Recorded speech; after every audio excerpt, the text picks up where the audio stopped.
Hello and welcome to 21st Century Vitalism, a podcast asking the question, what does it mean to be fully alive in the 21st century, and how can we best maintain that aliveness while dealing with the unique stressors of this strange and potent time?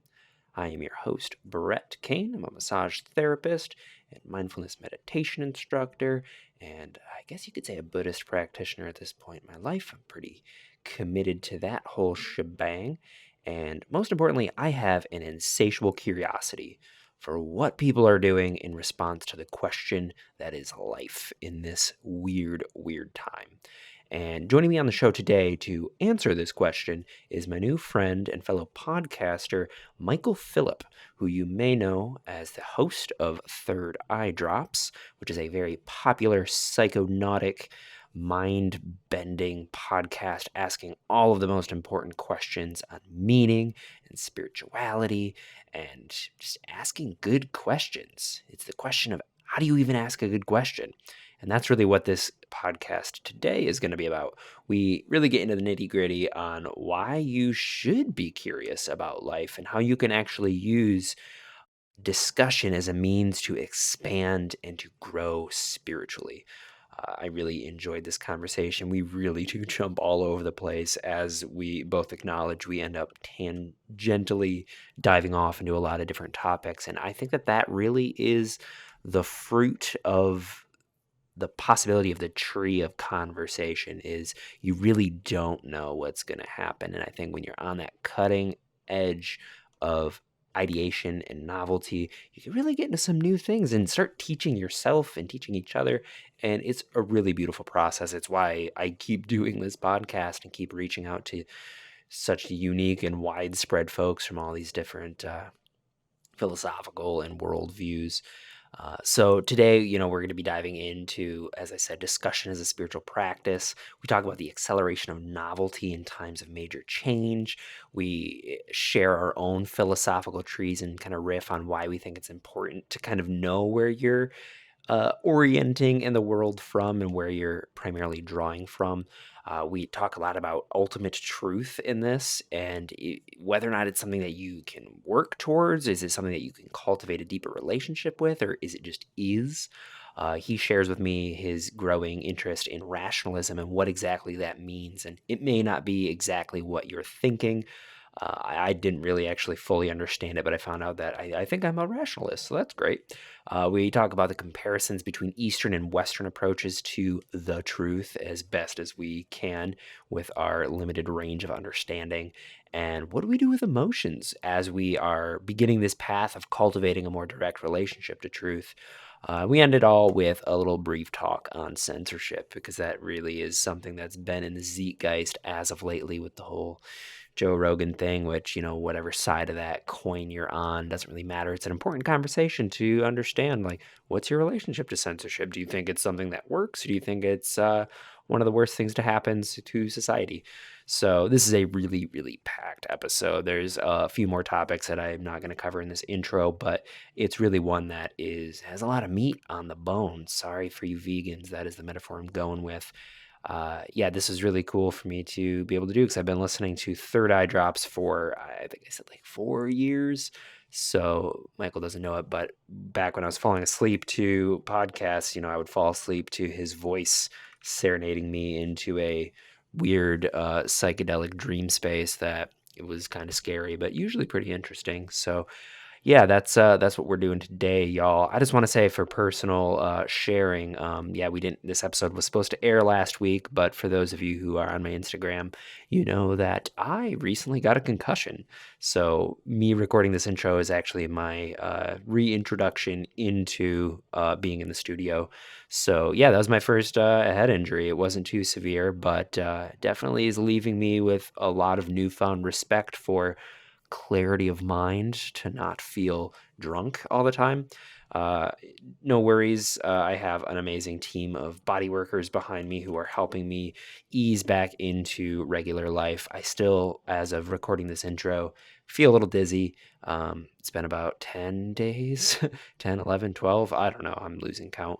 Um, So yeah, concussion's not fun, not a good time. I don't suggest having that on your itinerary when you go out on vacation. Maybe just start wearing a helmet wherever you go. Just really make sure you protect that brain.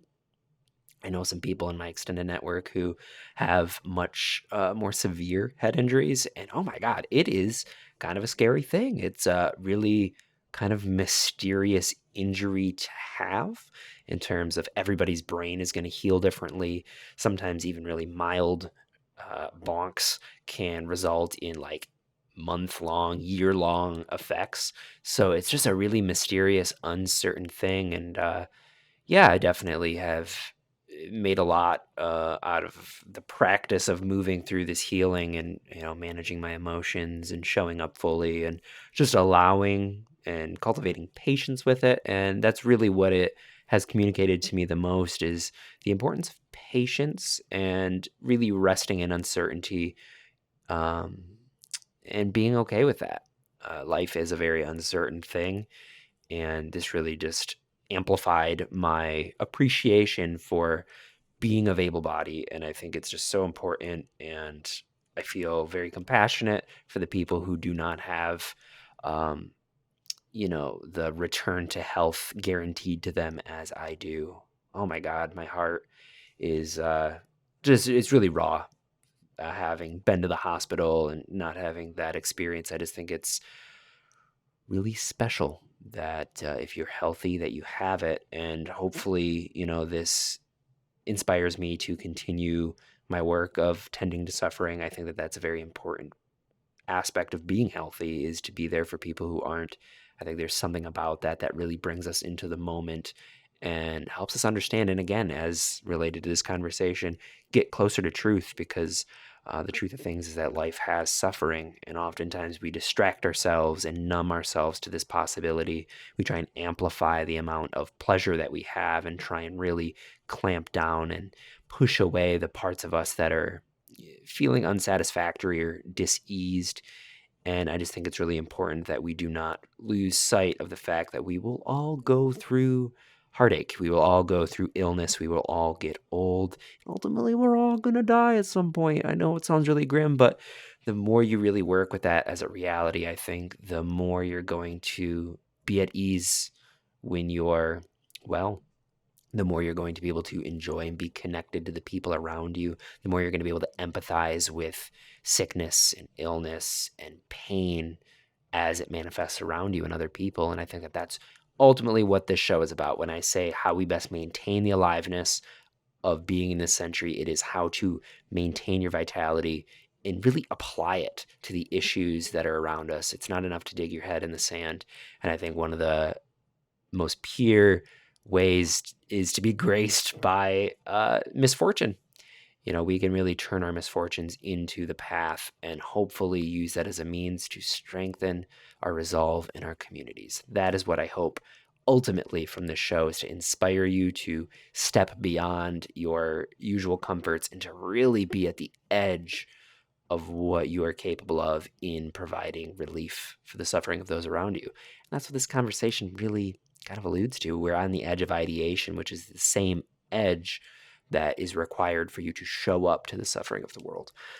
That's my rant. I've been bedridden for a couple days, so I have a lot of stuff brewing. So thanks for bearing with me. Without further ado, we do have Michael Phillip. You can check him out at thirdeyedrops.com. He's literally everywhere that you could find podcasts, and I really, really, really suggest checking his show out. He is a master of conversation, and everybody he has on, really amazing. And as always, if you want to support this show, you can head over to Apple Podcasts, leave us a 5-star review. You can subscribe, YouTube, Instagram, Facebook, all the things. We're everywhere that you would want us to be. We also got a Patreon over at patreon.com/21st Century Vitalism. Your support at this time really helps. I really like doing this show, and I want to make sure that it keeps on rolling. But sometimes, getting financially reciprocated for your effort is an important thing. So I really would appreciate it.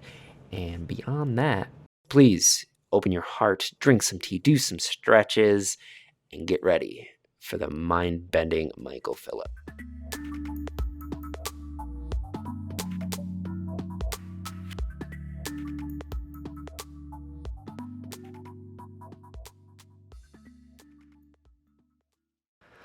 Awesome. Michael, hello, and welcome to 21st Century Vitalism. We are now live. How are you today, my friend? I am doing well. I feel like you kind of know when you're in. I don't know if I want to sell it like this, but you kind of know when you enter one of these conversational covens how you're feeling that day. If you're feeling on, if you're feeling ready to go, if the wonder juice is loose, and I truly feel that it is today. I truly feel that it is. Um, Hopefully I'm not overselling it. Hopefully, I'm not cursing this at the outset, but that's how it truly feels. Just a lot of like awkward silences and after that. Well, no, I think you confidently saying Wonder Juice as, confident as you were, I think that really starts us off well. Yeah, if you don't, I mean, you can't let the Wonder Juice loose unconfidently. Yeah, You yeah. know, you got to be boisterous with the Wonder Juice. You got to be flamboyant with the Wonder Juice, or just keep the bottle on. Yeah, that's a full teaching right there. We could spend the whole episode just talking about that and the nature of confidence and actually expressing what you're doing. But that's kind of I mean, maybe we'll touch up on that. But what I really wanted to start off with was a preface. Mm-hmm. I don't know if my listeners all know who you are. I think most psychonauts, people who like to ask far out questions, are probably familiar with your platform as the host of Third Eye Drops. I personally have been listening for quite a bit now. How long have you been doing the show? I've probably been in for 4 years. Yeah, it's been. I think this will be the fifth year. Yeah. Yeah, amazing. Well, congratulations. It's been really cool to see your platform grow, and all the people that you're bringing on are really incredible and interesting. And I think for us to fully properly explore what you're doing in that show, I wanted to start off by asking what got you started in the path of just asking questions? Like, it's so easy to just accept and receive the narratives that we're kind of given, but there is this like extra juice to just like constantly be on the edge of understanding and constantly curious. So, when do you feel like that started in your life? Man, it's knit into the fibers of my personality, I think. I mean, it's the sort of cliche upbringing of not feeling intellectually satisfied, feeling like the canned answers that I'm being given just don't quite make sense, why people are concerned with the things they're concerned with, jobs, churches, pastimes, most of what people seemed to be predominantly interested in. I just didn't understand as a kid. And I was a question asker, I think. You know, I have pretty solid memories of like, hey dad, what does this word mean? A lot of questions like that. But then also questions that were sort of beyond the purview of proper conversation, and questions that I knew people didn't really have an answer to. They're like, I have early memories of like being in churches or um, places of worship of a couple different kinds, and just feeling real confused. Just not understanding like what. So how does this answer this? Why do we do this? And without giving the painstaking, uh, super long answer, I think that eventually that sense of existential disquiet leads you to wanting to dynamically investigate these questions, because I don't believe there is a concrete um, answer to any of these big questions, but I do believe the most cathartic way to make process in them is dialogue, because dialogue is living, it's dynamic.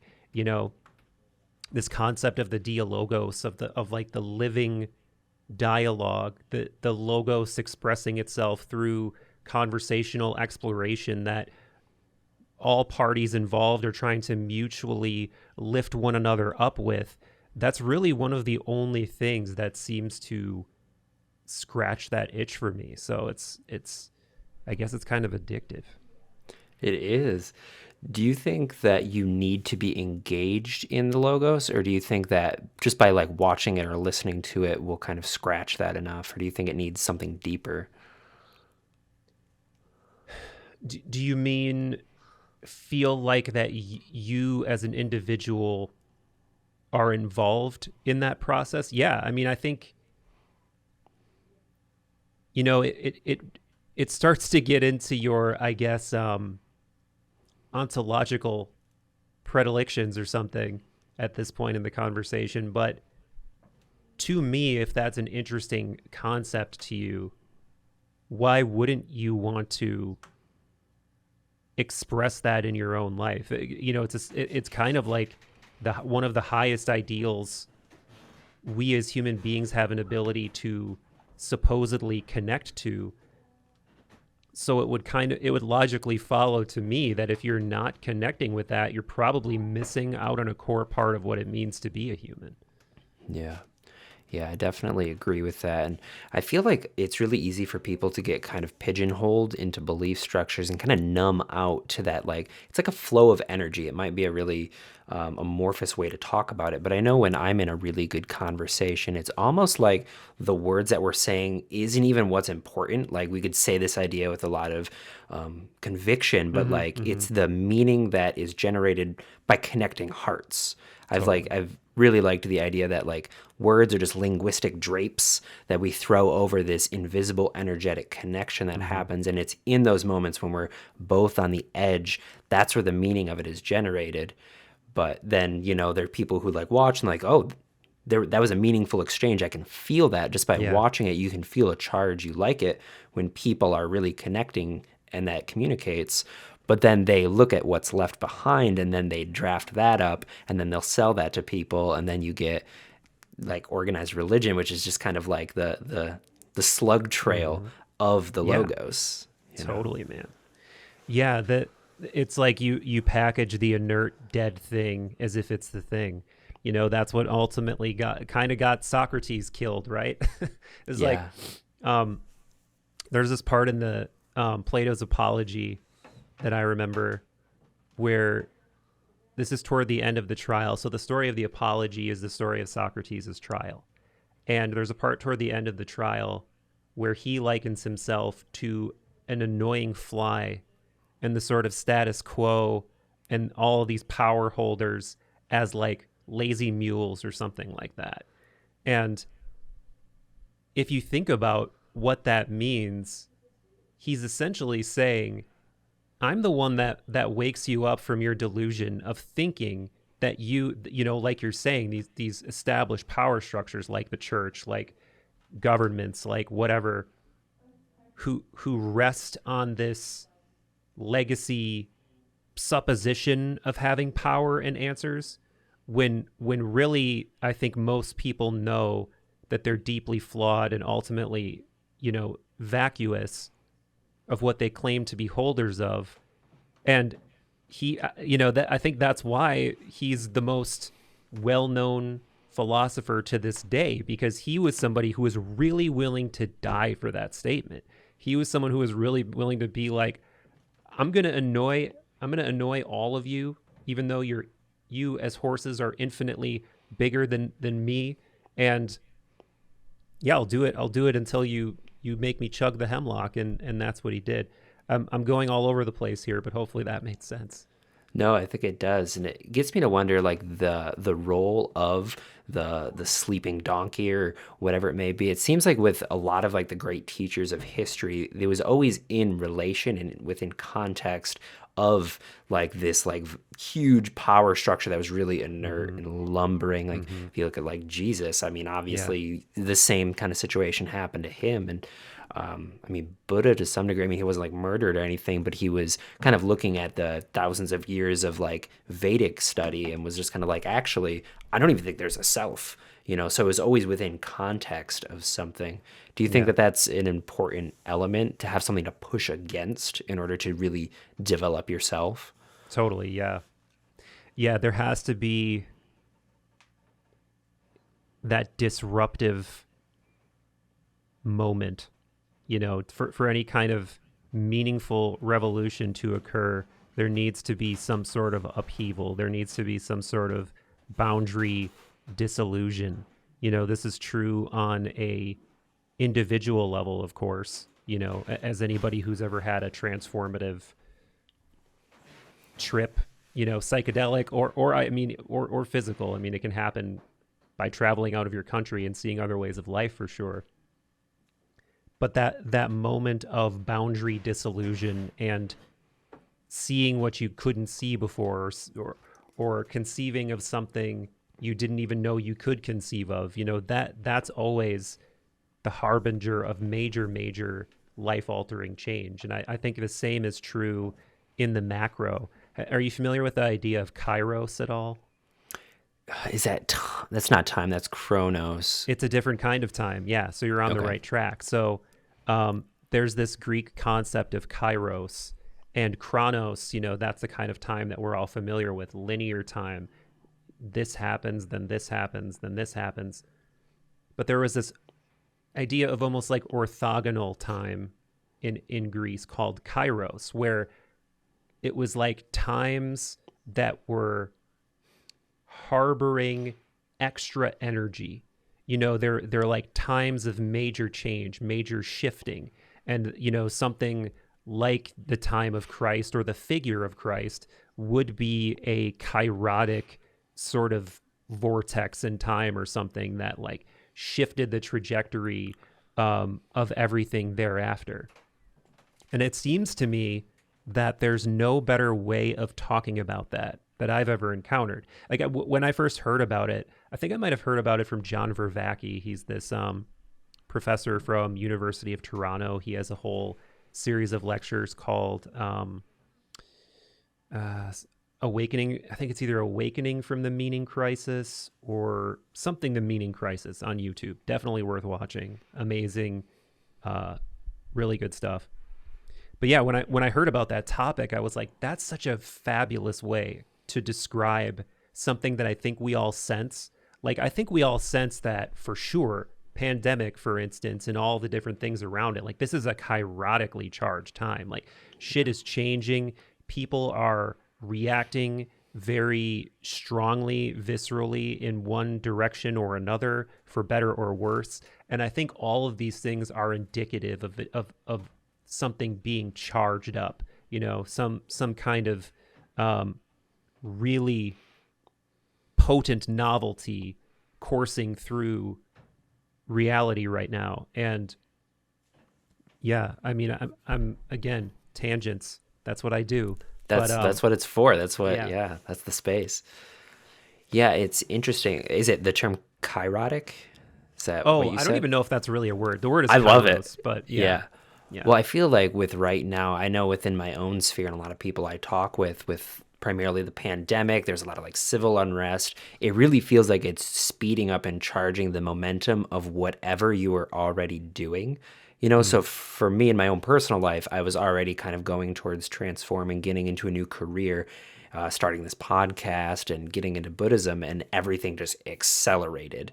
And, I look around me and a lot of people, everybody's lives has dramatically transformed, even if they weren't, everybody was affected by the pandemic, but, some people like still kept their jobs, but everything around them just started shifting. So it's kind of interesting. I mean, I don't want to draw the correlation of like, the time of Christ coming back and what that meant to them at that point and the pandemic and now, but it's like the hyper stimulation of novelty. It seems like it's kind of like an accordion, like, right now we're like kind of like this, and then it'll stretch back out. And, I think there's a lot of potency. I mean, it's something I say at the start of every episode is that we're finding aliveness in this time of strangeness and, incredible potency. And I think that that's really something I want to direct this show towards, is that like right now is a really liminal space in which you can generate a lot of meaning and find a lot of direction, and actual surge of life. I think that that's an important element. Yeah, I think so. And I think also that opportunity always exists somewhere. How there always seems to be some group of people, some city, some space, some scene that is just electrified with transformative energy. and eventually it draws the masses to it. You see this in all kinds of different artistic movements too. Like the punk rock movement of the 1970s and 80s or something, like different art. There's always something. And I think if you feel like that's missing in your life, or it's just deeply unavailable, we briefly touched on the topic of altering your physical surroundings and the power of that to change your mindset. Like you were talking about it in just the context of changing the space in which you work in your office or where you live or whatever.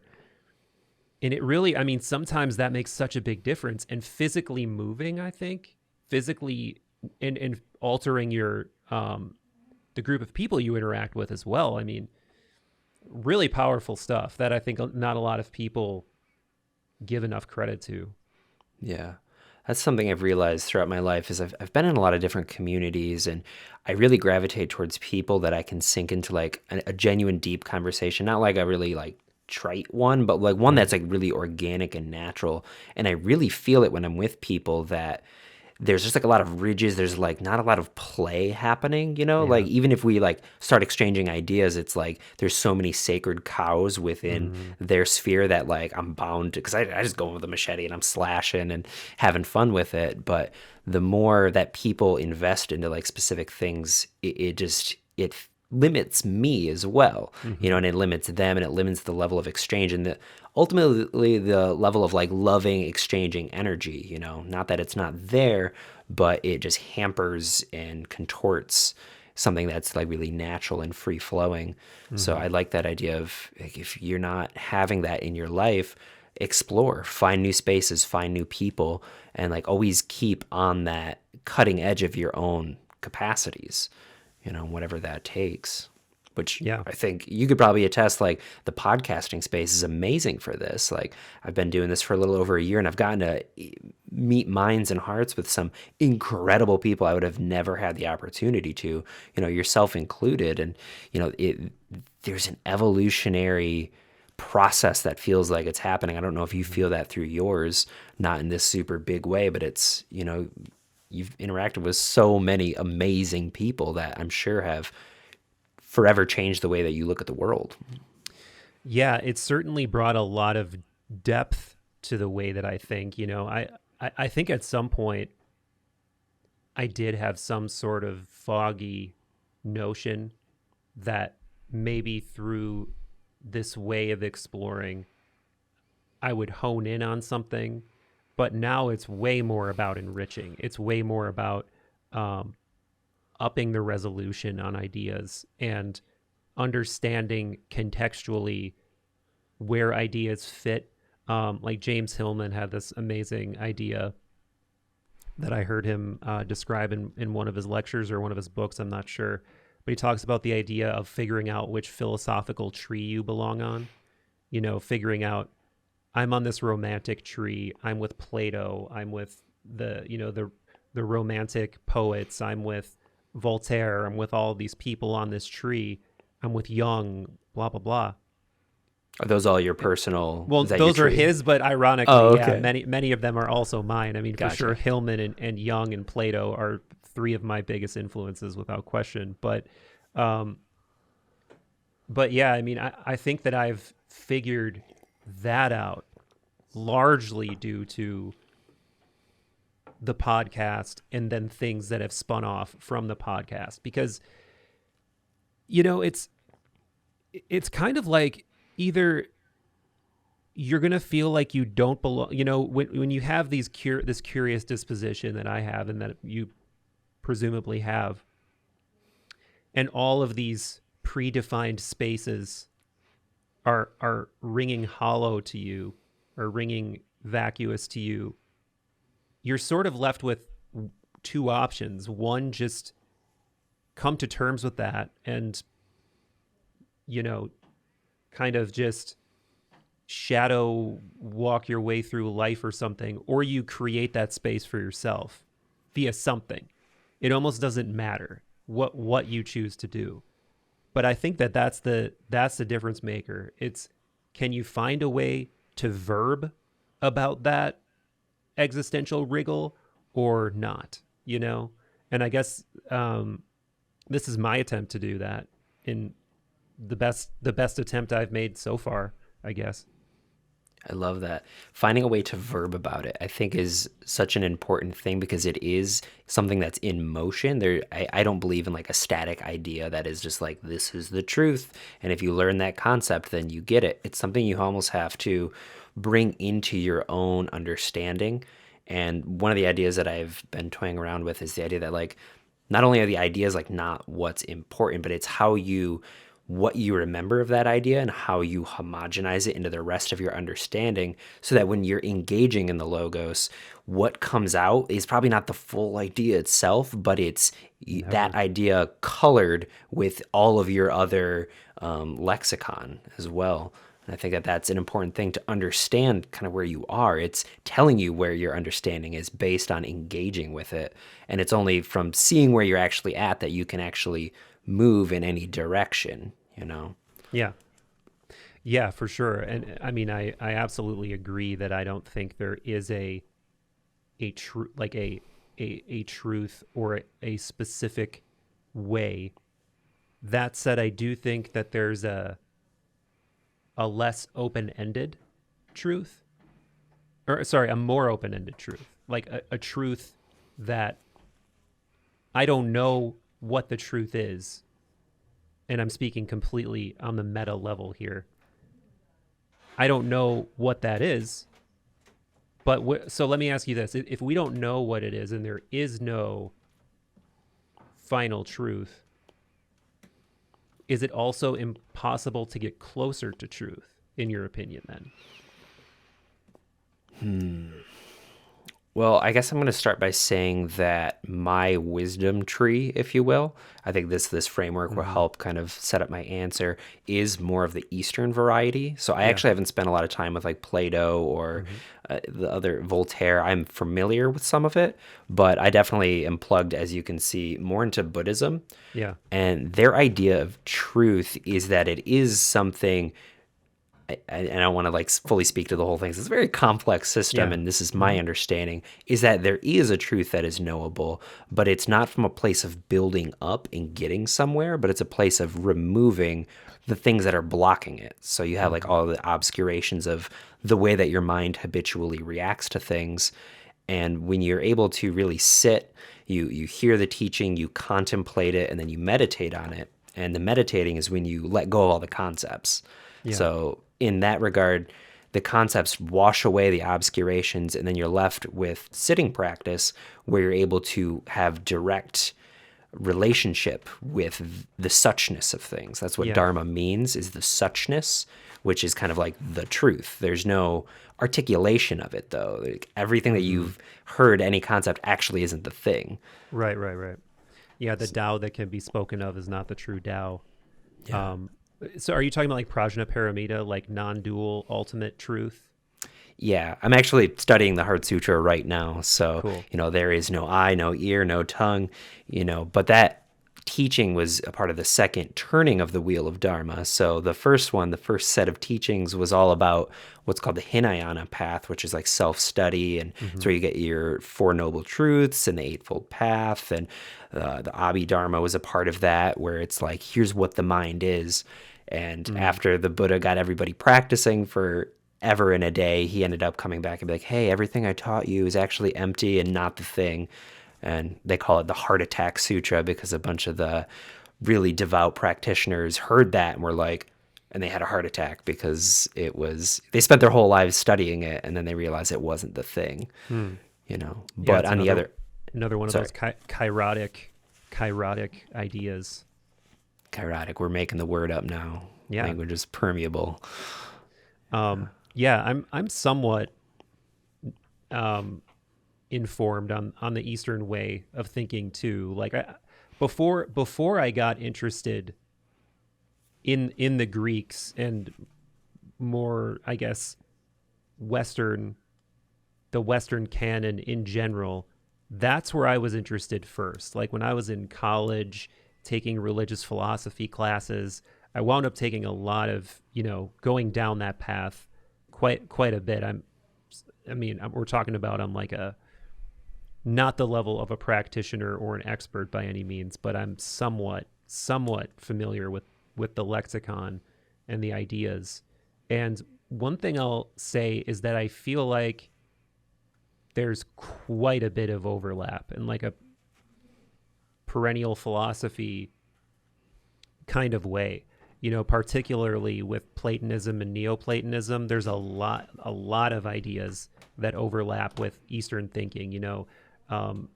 Transmigration or reincarnation, even ideas that sound a lot like karma. Famously Pythagoras, who is the forerunner of Platonic thought in many ways, was definitely one of Plato's biggest influences. He followed what sounded like a yogi lifestyle. Like he ate vegetarian. He, some of these other ideas I just discussed, but, believed in transmigration of the soul, and apparently was initiated in some kind of Indian mystery school or something like that at some point. So, maybe I'm looking for invisible threads. In fact, I'll say I'm always looking for invisible threads, but it seems like if you go through the wisdom, there are similarities that are really hard to ignore. Yeah. But back to the question though. So the question of, do you believe it's possible to get closer to truth? And so I think the truth that you're speaking to, is a non-dual truth, right? It's a truth that can't be grasped with the mind, because the mind thinks of things in terms of relationship or maps or concepts, and whatever this is something beyond concept. And I totally agree with that. And I think that fits into the Western way of thinking about this too, at least in the tradition of like those names that I mentioned. So I have to imagine you think that it's possible to get closer to that through a rational path. And by a rational path, I don't mean looking at stuff under a microscope. I mean looking within and doing work with the intellect internally. Yeah. I mean, even in yoga, there's jnana yoga, which is yoga of the mind. And I think that that's even what that leans into. My approach to it is that it is a verifiable path, and a big part of what I wanted to bring you on, because I think that you're on that pursuit. My interpretation as it currently stands is that the rational path works really well by exploring all of these things. And as soon as you get something really juicy, there's kind of a sense of like, oh, well, that ain't it.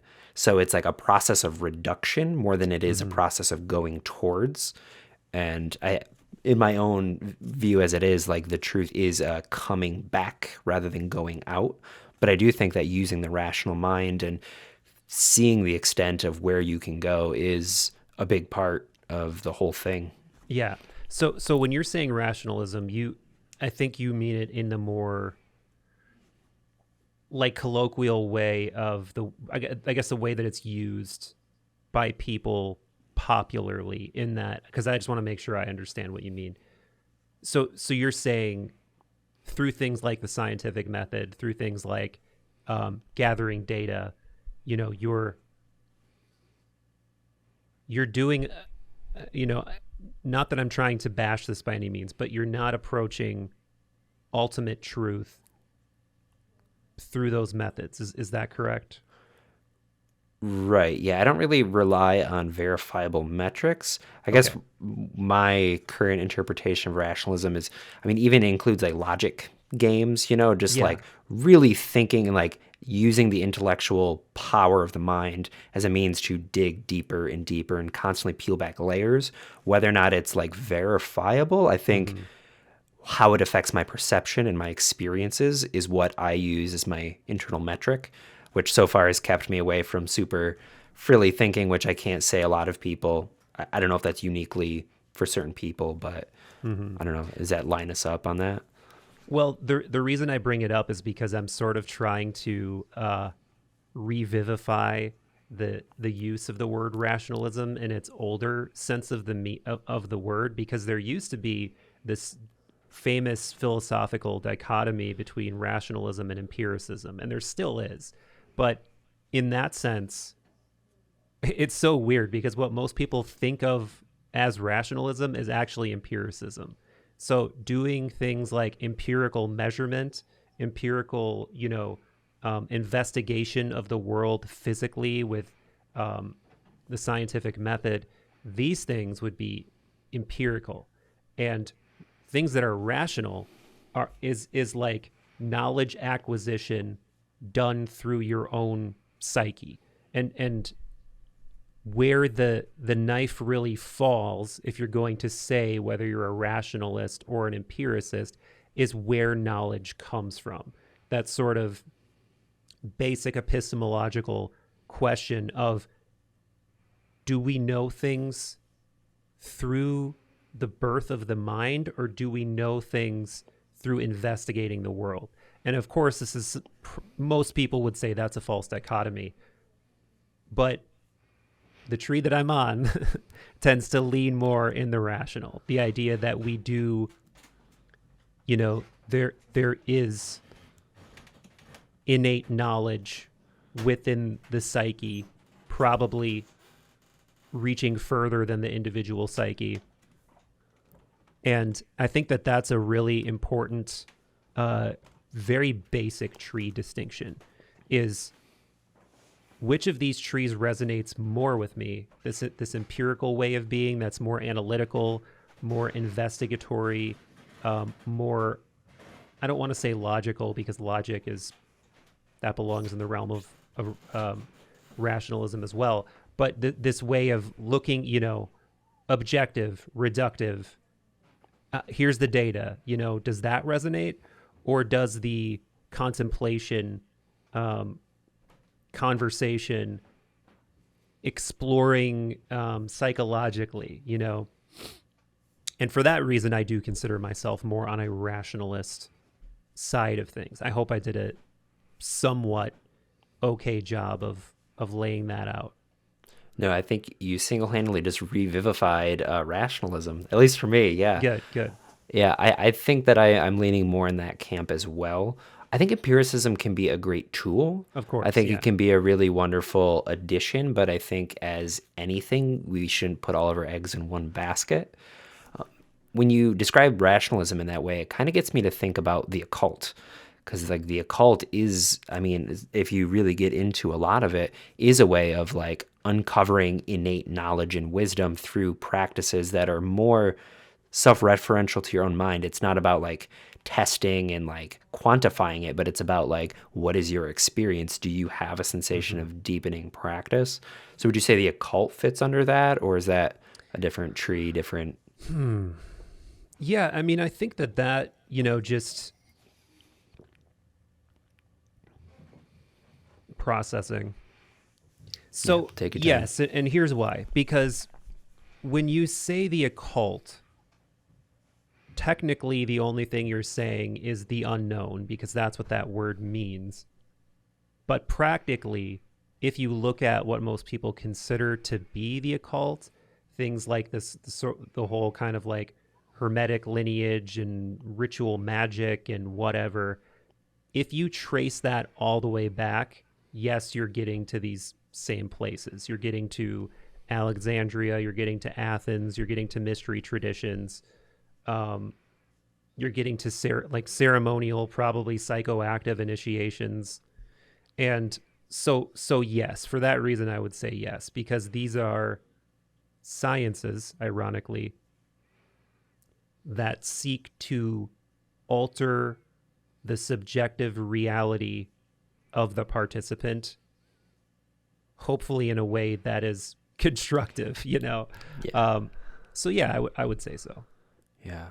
I like in like using like occult practices, like magic And I'd even put like yoga in the same kind of camp of, I like that you said that it's a science in that there is like reproducible results that, I mean, Yeah. that's what like yoga is. It's like this entire practice of how to achieve a very specific state. Same thing with like the Buddhist path. It's pointing to something that is very reproducible. And I think that, is that kind of a part of the rationalist as well? Yeah. Is that, yeah. Okay. Yeah, I think for me the term that I guess for whatever reason I like to use is mysticism, because the mystic, if you look at writings of people who most would call mystics, people, I don't know, like Rumi? Sufis like Rumi, or people like Buddha, or I would even say for sure people like Plato, who are rationalists and arguably idealists. They are claiming to know a kind of direct experience based kind of knowledge, and they're trying to lead people in that same direction, where I think occult has maybe more dark undertones or something like that. But yeah, I mean, we're kind of mincing words here. I still want to get to that truth question though. That truth question that I asked you of, do you think it's possible, even if we have a non-dual truth, and that's something that mystics would for sure, I think that that's what they all have in common, is that they've all had some kind of direct Gnostic experience of a big truth that's beyond words, beyond categories. Maybe I'm loading the chamber for you here on this answer, I think. Yeah. So could you just say it just really succinctly, just so I can give you a Yeah, yes, so no? we've been tangentially, going all over here, but I keep coming back to this question of, we both agreed that this whatever truth is, it's going to continuously evade knowledge, or at least evade proving from an empirical standpoint. But so given that it can't be weighed, it can't be measured, it can't be captured, is it possible to, in our own lives, approach truth? Or is that then an absurd thing to do? Because, we can't measure it, so what are we supposed to do? I can't prove it. I can't show it to you. I can't, grab a piece of pleroma and prove to you that this exists. So is it a nonsensical thing to even ask, or is it possible in your opinion? It kind of almost feels like a similar question to like, should you even like have a practice of meditation if like you're not going to be able to like reach enlightenment, if everybody's telling you like it's just going to be this disappointing thing. So in that same sense, I think that it's important to try, only in that you become like the verb, which is the expression of the thing, and kind of have like a journey without a goal. I don't know if that is like a cop out. So no, maybe you can't get any closer than you already are. Like we're already baked within it. So like the distinction that there's a separate, and this is also leaning into the Eastern thing, that there's a Yeah. separate you in which can move closer to the thing. I just don't see that distinction on a conceptual level. Maybe experiential, I still have a lot of that dualistic thinking. But I think the more that you try to externalize it as something you can move toward, the more you kind of push it away. But at the same time, there is an element of momentum, of movement, of aspiration, and I think I lean more into like aspiring to it, but not feeling put out if it's not this like verifiable thing. Does that answer? Was that? Yeah. Yeah, and I agree that does feel pretty Eastern. I agree that it does. And I think that the Greeks, again, from the standpoint of this Platonic cast of characters, at least, I wouldn't say they disagree, but I would say that there's a slight differing that I guess I prefer, but it's almost like we might almost be splitting hairs, because I think that they agree in that you can't reach ultimate truth, but you can make yourself more like that ultimate truth by investigating its qualities rationally and doing a kind of cathartic inner process that is contemplative, and but is also that you're also like exercising out in the world through the attempted perfection of your own psyche. I hope Yeah. that made some kind of sense. So Yeah. Yeah. an easy way, an easy metaphor is Plotinus, who's probably the most well-known Neoplatonist writer who wrote the Enneads, which is this amazing body of work. It's the famous bit about the statue, you know, that you just keep working on the statue. If you don't like this, work on that part. If you don't like this, work on that part. And it's not that the statue is ever complete or ever perfect, but it's like a work of art, you know. It's like, is a work of art ever done? Yeah. I mean, you can stop working on it, but is it really done? However, it's clear when there's progress. You know, there's like, if I look at a piece of art that a skilled artist spent 100 hours on versus an hour, it's going to be obvious, you know. So in that way, I think that you can get closer, and the evidence is there, and it's self-evident that you're getting closer in the same way that, like, wow, someone who's really worked on themselves in a myriad of ways, it's going to show, but it's never done, you know. It's Right. it's never a process that anyone has completed, nor could anyone complete. And I think that that's how all of the traditions and ways of thinking that I'm interested in sort of, they create a container that's open-ended. You know, the same like with Jungian individuation, for instance. There is a container, there are stages in the container, but he's not like, and then you're individuated. It's like Yeah. you keep going until you die, and then maybe after you die too, there's more shit going on in the collective psyche. Yeah.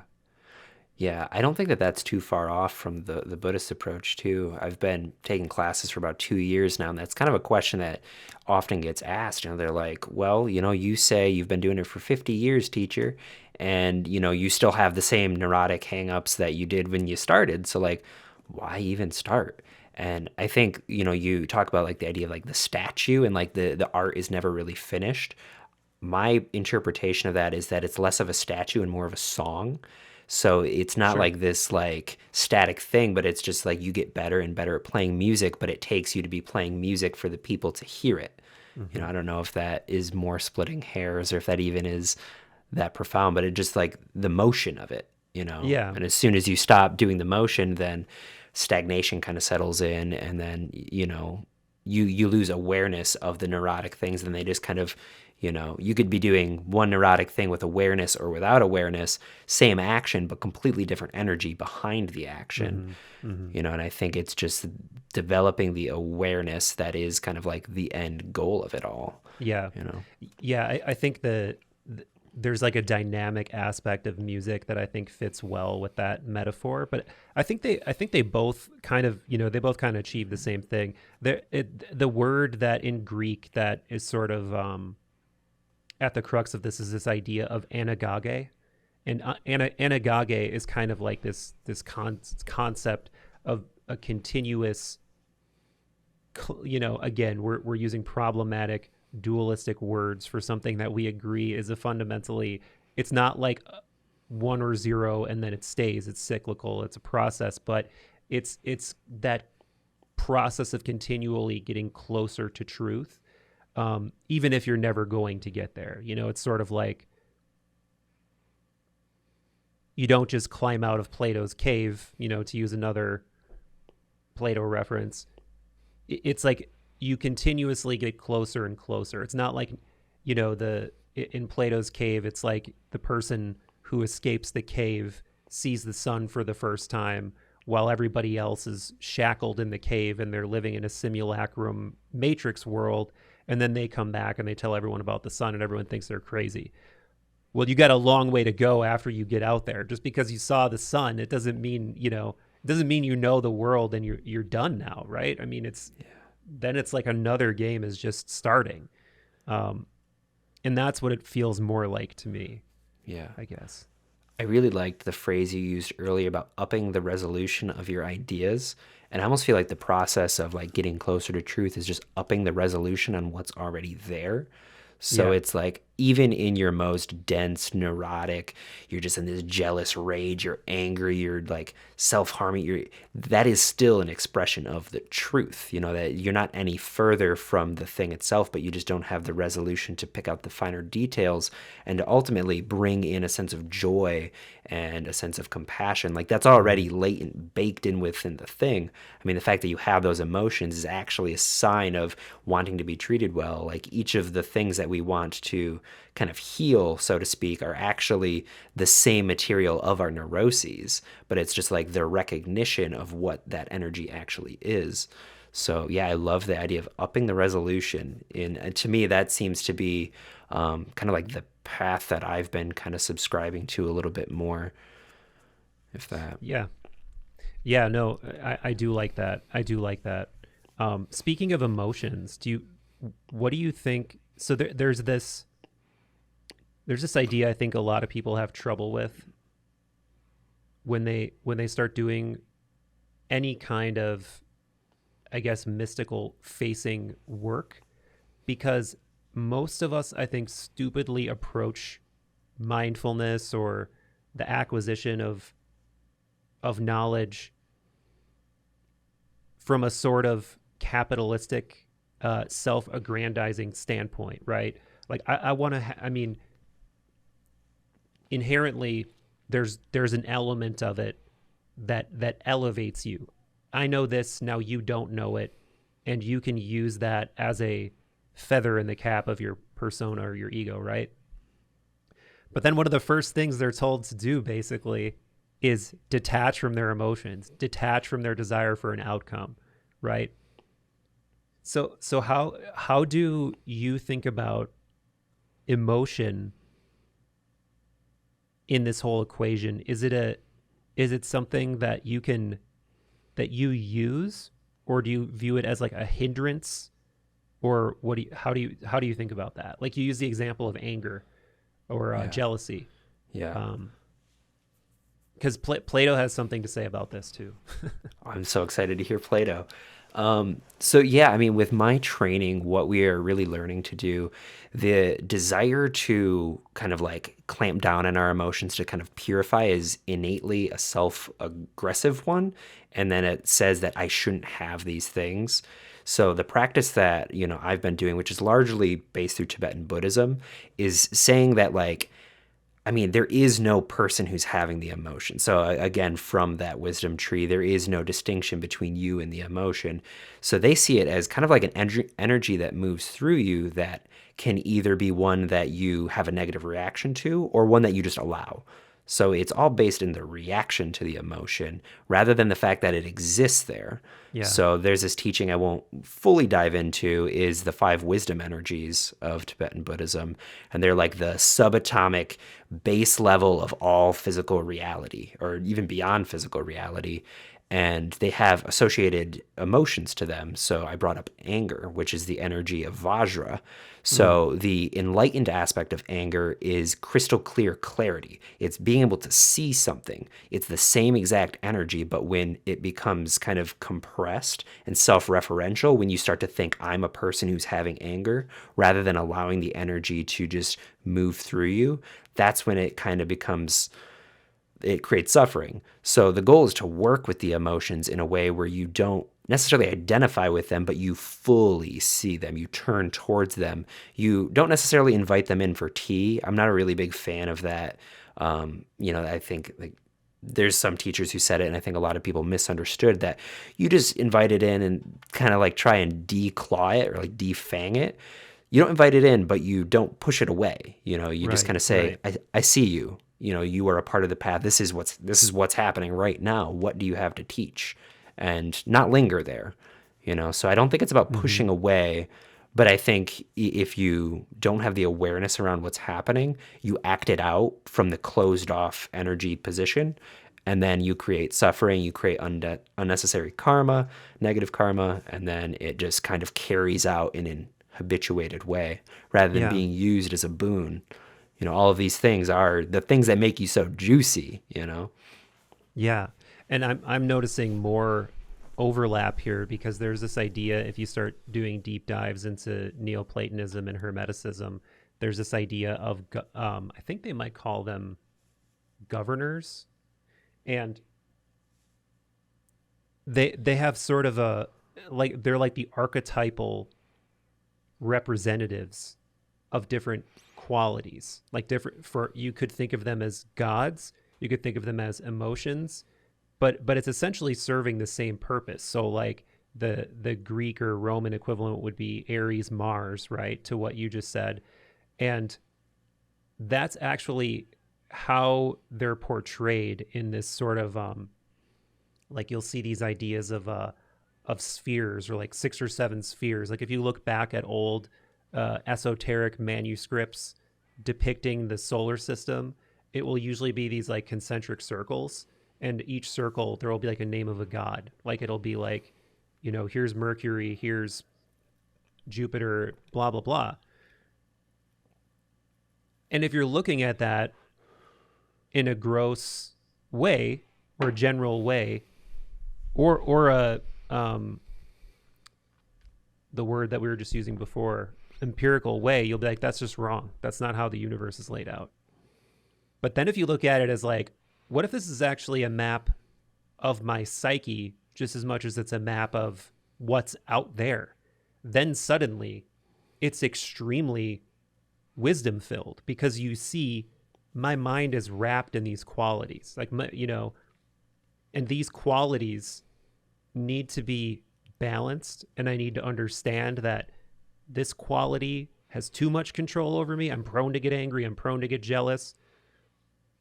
And then beyond that, there's this idea of ascending to the, I think it's either the 7th or 8th sphere, I can't remember for sure. um, and what that is a more that's closer to what we would conceive of as like a god you'd want to be one with.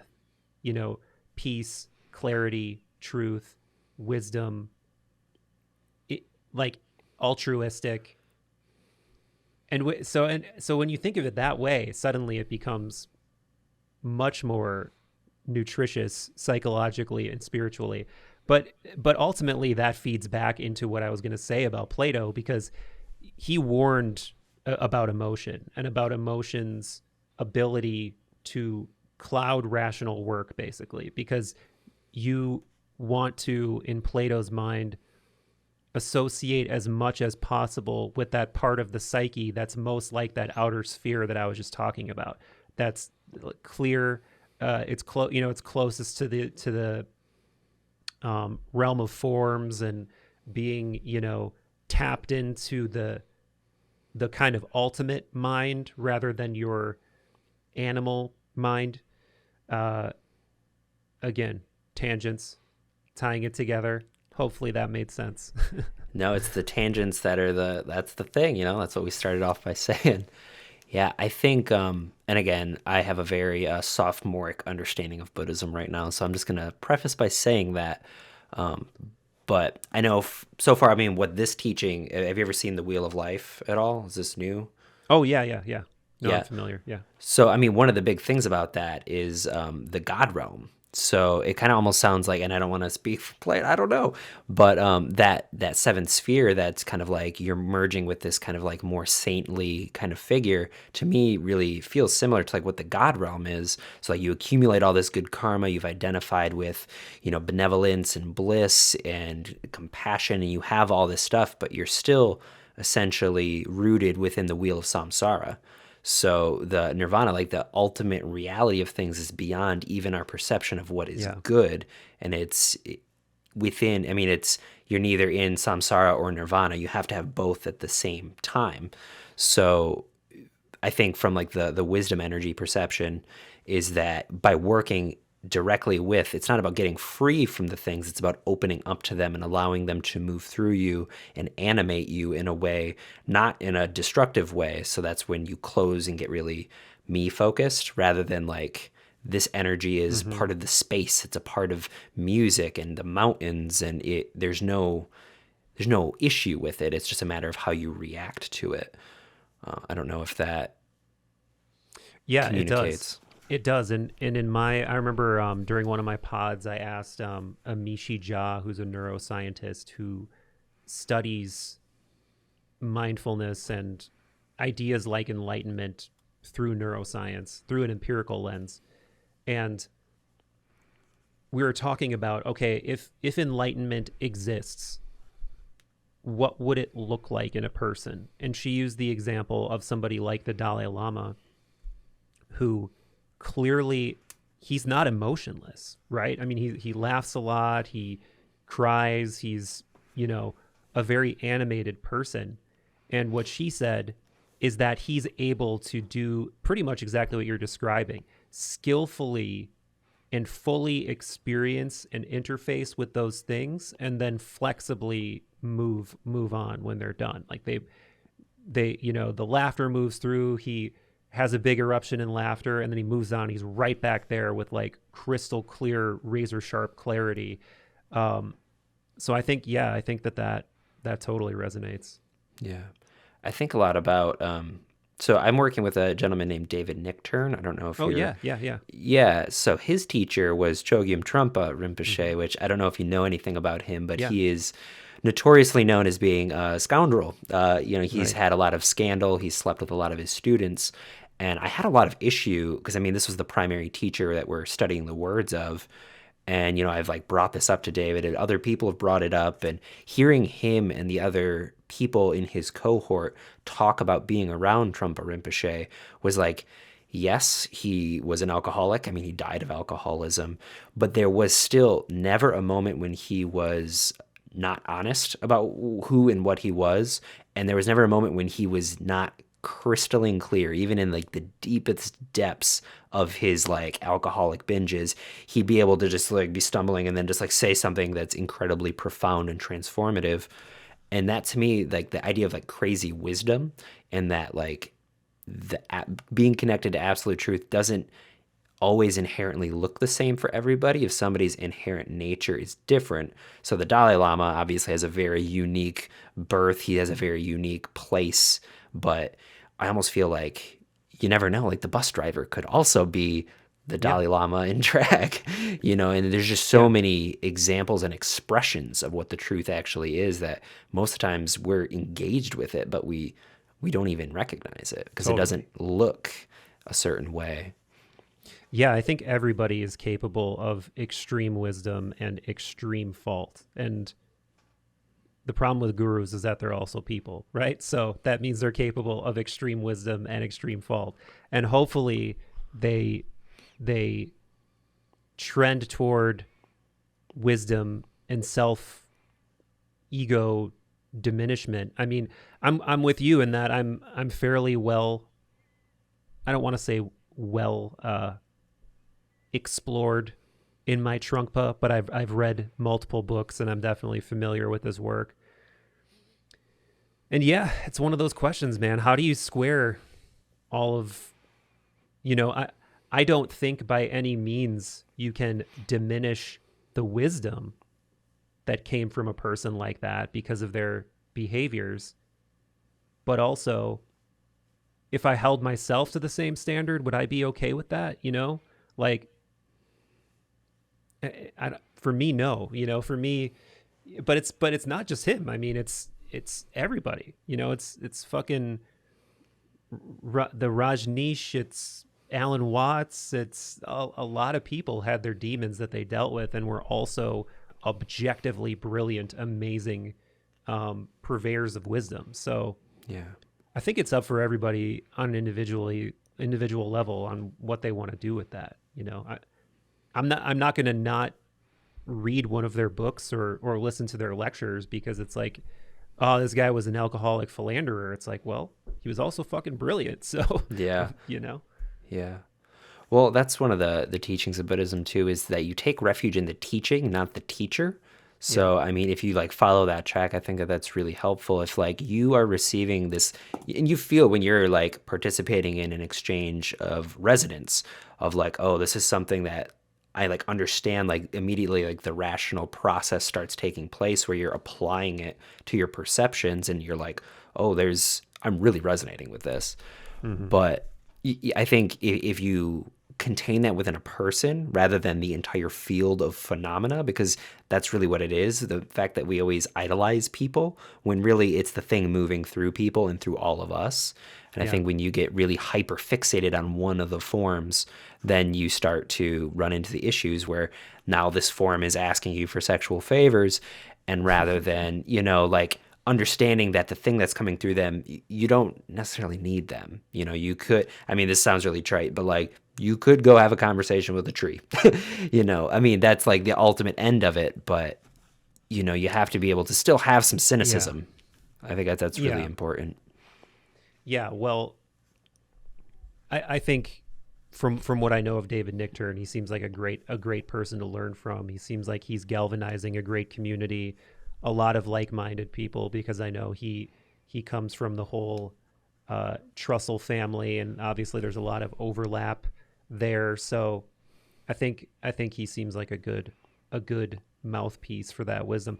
Because man, it would be really hard to get ingrained in a community, and you know what it's like where, and everyone listening knows what it's like, where you become really invested in a person or a group of people, and it's a slippery slope a lot of times on what behavior you would accept.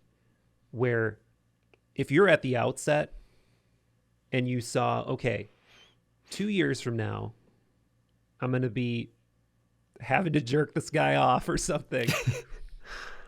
You're not going to take that leap. Yeah. But 2 years down the line, one thing leads to another, and that's what you're doing, Yeah. And I can see how human psychology allows for all of these things that seem to be deeply contradictory. So I can, because you could go learn from a tree, but there's that triple gem of Buddhism for a reason. There's the Buddha, Dharma, Sangha, right? And if you're knit into that Sangha, into that community, and then suddenly you take it away, it's not so easy. I mean, that's your whole life. That's your whole social circle. That's your whole value system that you've invested time into. And I think that's why it is just so incredibly important that if you're going to follow a traditional spiritual model, someone that could be called a guru or a teacher or whatever, they do need to be a trustworthy person. I mean, regardless of, like I said before, maybe they're spitting wisdom, and that wisdom is really valuable. But do I want to be part of that group and be one of those people whose wife is getting groped or whatever? No, of course not. I don't. You know, it's a fun, weird time, which I think that's manifesting in our time in a much different way. It's much more, there are straight up predators, but there's a lot more predatory ideas, I think. Ideas presented on a false pretense of helping someone or spiritually elevating someone, or, transmitting some kind of quantum thingamajig that's going to do something constructive for you. And maybe even the person purveying it has deluded themselves into believing it. But ultimately, just like, let's boil it down to its essence, you're taking advantage of someone. Yeah. I think that's how that energy seems to be spilling out into our time. Yeah, I call it the spiritual marketplace. Yeah. And, I'm a part of like music festival culture. And, I see a lot of, I mean, what Trumpo would call like spiritual materialism. And that gets like peddled so much by people who they think that they're doing good things, but they haven't actually taken the time to really spend time with themselves to see all these deeper intentions that are coming through. And I'm not going to demonize people for that. But at the same time, like we really don't have a connection, which is why I also really like lineage. I really like having a wisdom tree you can point to, because there is a succession of anointed leaders, and I don't think that that is always inherently good, but I also don't think it's always inherently bad. And I notice right now it's really hard for a lot of folks to accept having a teacher and to be taught, and to like, I feel like right now it's really easy to just like cherry pick different things, and like I learned this from yoga and Taoism and this and that, and you end up kind of shortchanging yourself on each of those things. You're kind of doing them a disservice, what the path actually offers, because like the rational progression of that kind of requires some like pointedness that I think just gets lost. And then you end up starting let's go to Costa Rica together and have a retreat, and it's like, yeah, but what are you teaching me? Oh, I have to subdue my emotions, I have to aggress upon myself, and then they go back and they're all tense. And I just think that lineage is huge. I talk about it so much on this show because it's I just think it's important to spend some time and seek the people out who are doing the really good work. And again, cynicism, 100% of the way. You have to have that sense of like self-reassurance and kind of your own wisdom. You can't just like, I don't have any wisdom, can I get some from you? It has to come from the self-respect of like, this is my path, I'm the one walking it alone. Even if I have a teacher for a little bit of time, all of the decisions, all of the things I have to do with it are me, and have confidence with that too. So I think that's, but I really wanted to touch up, and we don't have to get into it too much. You don't have to get super political because this is kind of a charged thing right now, but I feel like it's relevant that we're both podcasters and we're watching this kind of happen in real time. You might already know what I'm going to talk about, but Sure. The whole Joe Rogan thing going on right now. Oh, I didn't. Well, yeah, it's around what I expected. I didn't expect that exactly, but I'll riff on that. So just my general thoughts on it, or? Yeah, I mean, right now where I'm at, so I'm just gonna preface that I have listened to Joe Rogan for a bit. It's been 7 years. It's how I found Duncan Trussell. Right. It's how I found all my left-leaning political commentators. I'm not like an active listener. Maybe at this point, one episode every 5-6 months when someone cools on. Quentin Tarantino is great. But what my interpretation right now is, I don't think that he's inherently a bad guy, but that's kind of irrelevant. The point I want to get on is like, how do we handle misinformation in the digital age, and how do we engage with it? Do we block it? Do we hit a button and have them go away? Or what do you think? I mean, you even mentioned dangerous ideas, and that's kind of what sparked that for me. Yeah, well, I think anybody who's been around the quote unquote space of doing these kinds of conversations, whether they directly realize it or not, they have Joe Rogan to thank for it. Like, this really did not exist in this form prior to him doing it. I don't care if you agree with me or not. It's a fact. Like, in like 2012, I was living in Japan, and I had a friend tell me to check out an early Joe Rogan and Duncan Trussell podcast. No one, I can tell you for sure, as somebody who was looking for that kind of discourse, no one was doing it. It was completely like, what, is this? It's playful, it's profound, it's ridiculous, it's turning me on to new books, new spiritual teachers, new molecules, like all of these things that are like coalescing all at once. It's like all of these ideas I slowly assembled over decades, like, oh, reading Be Here Now was a big deal. Reading Robert Anton Wilson was a big deal. But it's like these moments that are sort of like jewels on the path of sense making. And then they're just like, they're perhaps not as deep, but they're bringing up things at a warp speed pace compared to what you're used to. So those things, as a self-proclaimed historian or something, did not exist prior to those two and first Rogan doing it. They just didn't. Doesn't mean you have to love him. Doesn't mean you have to, be on his side or whatever. So I'm with you in that. I think that he is a sort of patron saint, podfather of this kind of psychedelic rambling, and it's just true. And I do think that it's become a big political sideshow where he's like this lightning rod now, and it's him versus the left, even though he didn't really ask for that, especially, if you've listened to him for a long time, it's quite a bit more nuanced, quite a bit more complex. But then I think on the particular issue, I see why it's caused a kerfuffle. I see why people are mad. I wouldn't be surprised if Spotify took action against him if they start, I don't know how plugged into the market you are, but their stock took a big old shit in the midst of this thing.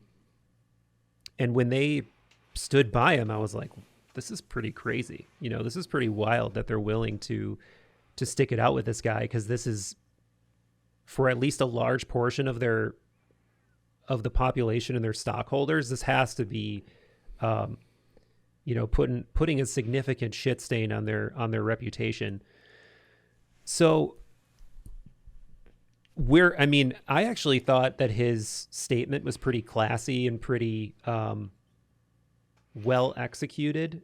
And, it did have the hallmarks of a level-headed, emotion-free, thought-out statement. It wasn't anything definitive, and perhaps it was somewhat coerced or required. I don't know. Maybe Spotify was like, hey, you got to say something. I don't know. But when you can admit that you're wrong, and you can admit that you need to change, and you can say that I have shortcomings as a human and as a host, and I have biases, and I didn't engage this narrative enough, and I engaged this narrative too much, and I should have more of that narrative on. What else do you want from a person? Like, I get that at a certain point, a mob just wants a head, and that's just as far as it goes. But if you actually want to influence the discourse with your voice, I think that you probably got what you wanted, because he was, this guy's never going to recant. He's never going to say, oh, I'm so sorry, I shouldn't have done that, take it down. He's going to want to add to the discourse. So I think that's the most you can really ask for. And all of that said, I really don't subscribe to many of his ideas. And a lot of them I still do have overlap, So yeah, I'm ambivalent philosophically, I guess, in that I'm hugely interested, just like you, in some, like when Brian Murarescu was on the podcast, the guy who wrote Immortality Key, sensational podcast, one of my favorites in years. But yeah, a lot of the COVID shit was getting it's like a beating of a dead horse to me, and it's not interesting, and it's becoming, like, for a lot of people, a replacement for an opinion and a personality, just constantly posting pro or anti or whatever. And it's just like, I'm tired of it. Yeah. It's really not a cool thing to base your online presence on, or a particularly interesting thing, but it's timely, and it gets people revved up emotionally. Yeah. So yeah, it's complicated, as always. Yeah. I'm always interested in it from, like, a cultural perspective, less than like a Joe Rogan fan, but more of just, like, observing the nature of, like, mass media and how we deal with controversial opinions. And again, I'm going to just start by saying, like, I didn't listen fully to the 2 episodes that were in question. I don't agree with it. I'm not, like, again, like you, I'm not really interested in it, but I think the question that a lot of people aren't asking is not, like, the nature of these episodes. I think the real question is like, what about our media space is causing people to look at Joe Rogan for the truth as opposed to our mainstream media networks? So like seeing the blame get shifted onto this one guy who is largely successful, and he did have some stupid people on saying some stuff that they shouldn't have been saying. But I think like the big question is like, well, like what about the environment in which this was propped up as something more than what it is, as just this dude who has a curiosity which has gotten him into some darker areas. And I think that the way that the media has often shifted, he's the problem right now. He's why, we have this COVID thing still going on, is him and his misinformation peddling. Whereas it's just such a more complicated thing. And just before this show, the White House even came out and was like, yeah, I think Spotify, I can't fucking believe that. Spotify should do something more, like there's something more that can be done outside of just labeling the potentially harmful episodes. And the idea that like misinformation needs to be something that you just hit a button and make it go away, I think that that's really bad for public discourse. I mean, they're fucking wrong. It's easy to make a compelling argument to counter them, and I think doing the work to get a bunch of professionals to counter them point by point would have been a much more effective way, and probably even for like converting some people who are super anti-vax. Engage with it. The moment that you try and censor it, the more you ramp up the people who are already not probably thinking the whole thing through. So it's just kind of like adding fuel to this fire that isn't actually deepening our understanding of the situation, which is largely that people don't trust legacy media outlets. That's why Joe Rogan is the truth, or whoever. Yeah, well, yeah, it's become so much more complicated because I do think there's a huge information literacy issue on one hand, and understanding what are all the steps that this information had to go through to get to me, what are the references depending on what it is, who stands to gain from this. And I do think that's a good point, is that there's a fundamental difference between a Rogan podcast and a paper published. It does not mean the paper published is 100% true, but you're comparing, like, what are you doing? You're like comparing a ham sandwich to a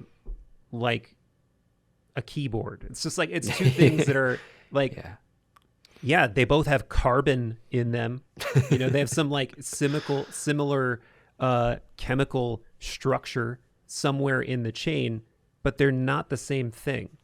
And it doesn't mean, as we've been belaboring with philosophical masturbation this whole episode, it doesn't mean because there's a study about it, like something is, it's true forever now, and there's no ongoing scientific work or discourse or nuance to be had. There always is. But yeah, it's not. And you know what?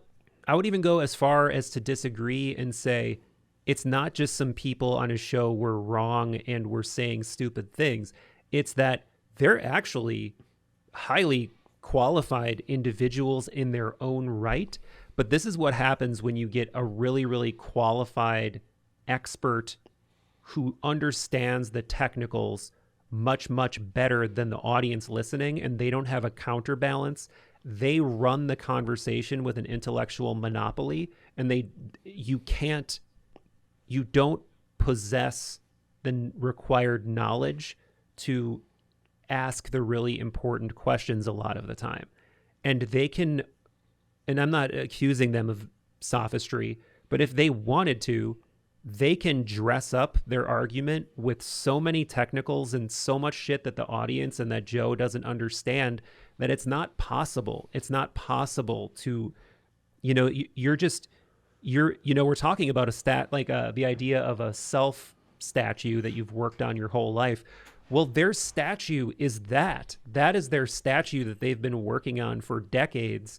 And it's like, you don't possess the grammar to question that work. It's too much. So then you basically get like propaganda for one kind of argument. And within that argument, there are probably many great points, but it's not even close to the whole story. And that's where I think the informational literacy really comes into play, because you start to even, there's a lot of smart people who listen to it, and then they're intelligent enough to start regurgitating a lot of the finer points and really good points, but they don't really know what they're talking about. I mean, you and I do this all the time as podcasters, right? Like, we read a book and then we just regurgitate a bunch of shit. And it, so yeah, I think just always view it like viewing all of this with scrutiny, all of it with an open mind, all of it with a desire to learn, but not to come to a conclusion, and not the desire to rush to an opinion. I think that's incredibly important. Yeah. Yeah, I mean, I think you can even see, from Joe, I think his response was like really good and like, I'm sorry, maybe I should have these other, but like at the same time, he also, in the building of his own statue, his curiosity, it's his natural innate curiosity that got him down this specific kind of ideological rabbit hole that got him to bring these guests on. He's repeated it during other episodes. And it's like, how do we as a society handle these curiosity streams that start veering towards like rampant like disconnect from what's actually real, and it's like, how do we handle fanaticism, or how do we handle, I mean, you could say any ideological situation, it's like, do we respond by censoring and keeping people from it, or do you respond by engaging with it, which some people say is even dangerous because it muddies up the same waters that real conversation should be had. And I think we're watching in real time what happens when you start veering off into these more radical views. And like, it seems like all of the phenomenal world was kind of responding like, you're going too far, bud. And I think he responded as well as he could, but that's just like an interesting idea how there's these safeguards and this cultural conversation that if you steer off from, not saying that it's inherently valorific, I don't know if that's the word, to do that, but there are, the phenomenal world will let you know. Oh yeah. Man. I mean, I can't even get too deep into this conversation of censorship, but I will say that I'm not naive enough to believe that there's never a time for censorship. And anybody who disagrees, watch the QAnon documentary on HBO. Because there are just these informational cesspools on the internet that are directly tied to acts of violence and mass shootings and, one-upsmanship that ultimately leads to just extraordinary darkness and suicide and all kinds of shit. You're really going to tell me that leaving those cesspools up is the right move? I don't know. I mean, it's a very complicated thing. It is. And I think, but what it does seem like is that these things thrive in the darkness. They thrive on the fringes. So if they can go off to this little corner, if you drive them off into this little corner, I think it's like a little bit of a fool's defeat. It's like you get this group off of Facebook. Well, on Facebook, at least people were looking at it, and at least people with a relative sanity were commenting on some of the discourse. Now you've driven them all into a corner where they're going to go develop even more extreme arguments by themselves, and that's more dangerous, And I don't know how we police this or do this responsibly in a time where there's probably 8 billion people on the planet, but it's an open question. I don't know. Yeah, I definitely, there's got to be some way to engage with it, but I also am feeling like you create like a ministry of truth, and like, who watches the ministry? Like, who watches the watchman, Yeah. At that point, it's like you've created this structure that now has the power to fact check and like accept narrative. And it's like, well, that's a dangerous energy too. So it's like you have on both ends of the spectrum. It's got to be somewhere in the middle, and I just don't know how to. But that's a whole other episode. Yeah, I don't think we possess the technology for it. But I can like imagine a technological scenario, like a more egalitarian technological scenario where it's sort of everyone's job in a kind of rolling way, like in the same way that you could get, drafted into the military.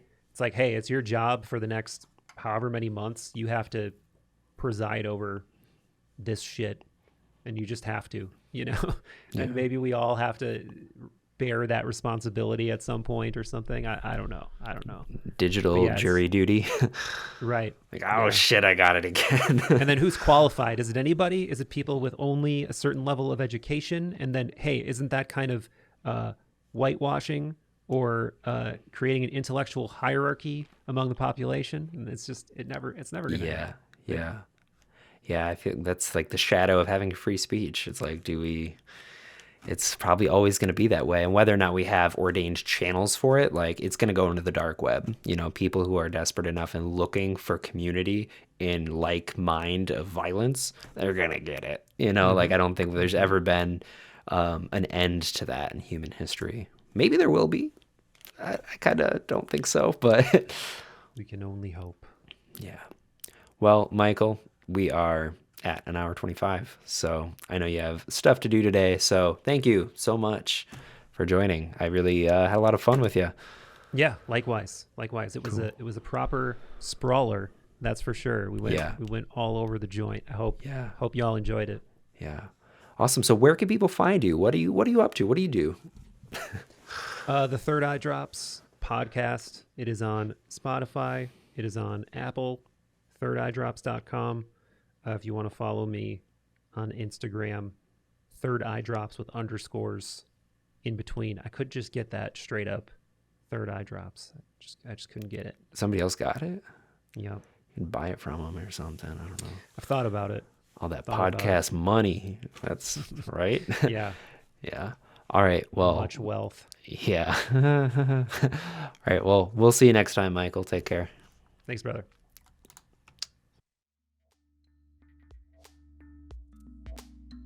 All right, my friends, that was the episode. Thank you so much for listening all the way through till the end. Again, you already know who that was. That's Michael Phillip from Third Eye Drops. You can catch him at thirdeyedrops.com or tune into his podcast wherever you may listen to podcasts. He's also got them good old social media handles, same thing, Third Eye Drops. He's got a lot of really cool Instagram content. He's always be posting about quotes and his episode releases, and he's got clips for you. He's doing the full thing, he's out here, he's hustling, he's grinding, he's succeeding. He's got a really cool platform, so check him out. Thank you again for listening all the way through till the end. I make this show specifically for you. Yes, you. You're pointing to yourself like, who, me? Yeah, you specifically. Thank you so much for joining us. Appreciate you.